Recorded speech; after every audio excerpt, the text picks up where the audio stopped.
Hello everybody and welcome to episode number 5 of Beatcast. As always, I'm your host Steven, and today we're going to be talking about the book series of Shannara being made into a TV series possibly. We're going to be taking a look at the F word. I'm going to be doing a review for that. And we're going to have a listen to Slaine's new album, The King of Everything Else. Alright, let's get into it.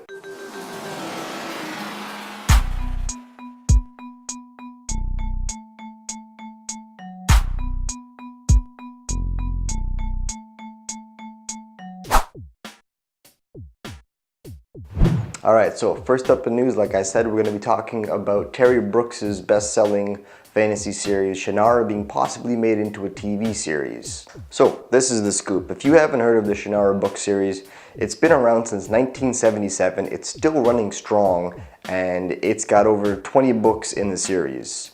The timeline in the book ranges of about 2,000 to 3,000, maybe 4,000 years. It's incredible, and it spans generations of families that are involved in saving the world from typical fantasy stuff, you know, demons and humans gone bad and trying to kill each other and da-da-da-da-da. Now the series is set in what appears to be your typical magical kingdom, but you find out later on in the series that actually what's going on is that the world that these people are living in is actually the future world of the one we're living in now. Now I'm not going to get too much into the plot because it's extremely complicated, but if you're interested in learning a little more about it, I'm going to leave some links down in the description for you to take a look at. Now, this isn't the first time that someone's trying to pick up the Shannara series and turn it into some kind of media. Back in 2007, Warner Brothers actually picked up the copyrights for it and tried to make a movie out of it. But by 2010, their license had expired and nothing had come of it. So it ended up turning into nothing.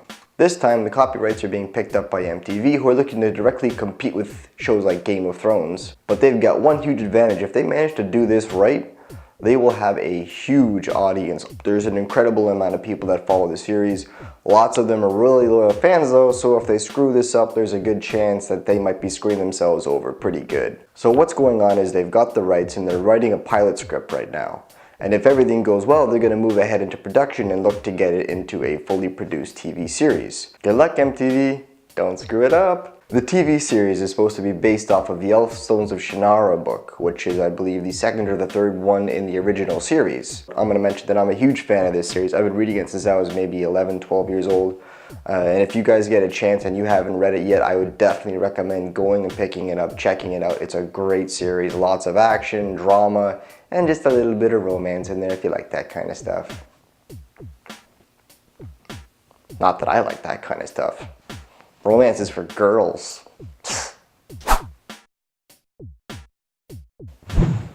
Okay, for the review today, I'm going to be doing a quick review for the F word. I went to go check it out, and I've got to say it is a hilarious romantic comedy and a really good date movie. If you're maybe courting somebody, it's not a bad way to spend the evening. And for the record, the F in F word stands for friends, not. But putting that aside, it was fucking hilarious.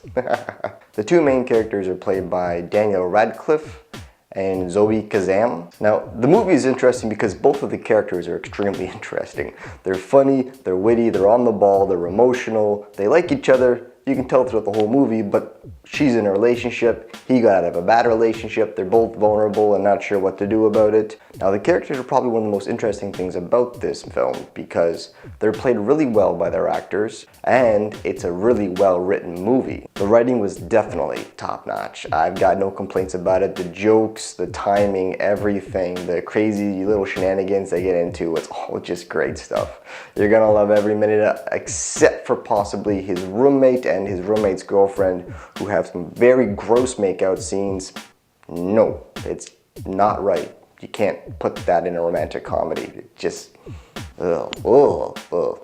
Sex nachos! So, when all is said and done, I'm giving this film 7 out of 10. It was really decent. There's a few shortcomings. I'm not going to get into them because it's really minor stuff that just bugged me. You probably wouldn't even notice. Little continuity errors and stuff like that. But yeah, definitely check this movie out.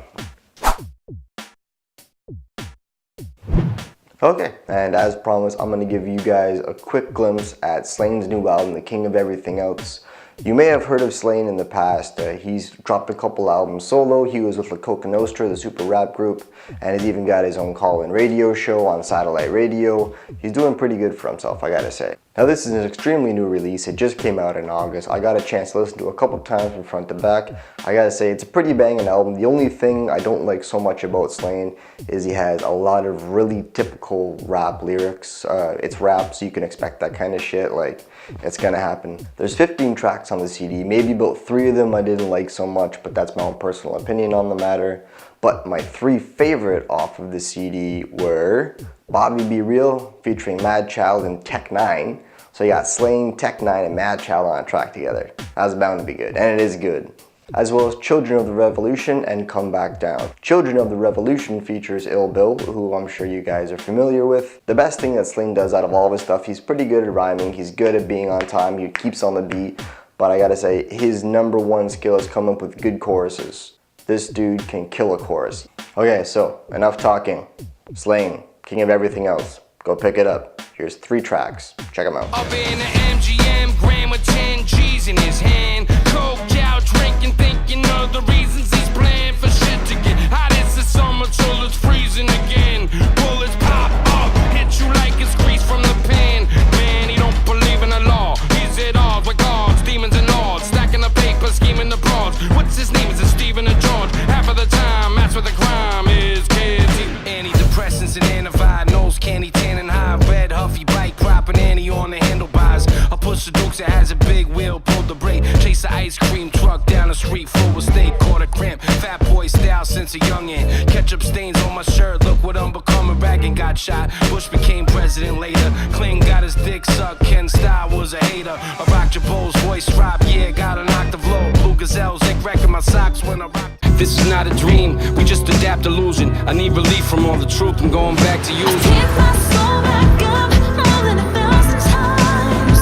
I'm going on my mind, trapped in a house of lies. And after all I know, freedom is such a high.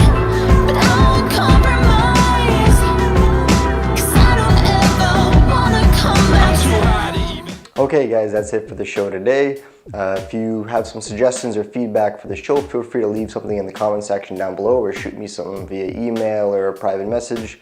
I've got all the information in the description below, so get at me if you want to let me know what I'm doing right, let me know what I'm doing wrong. I appreciate any feedback, I really do. So, as always, until next time, be good to each other. Peace.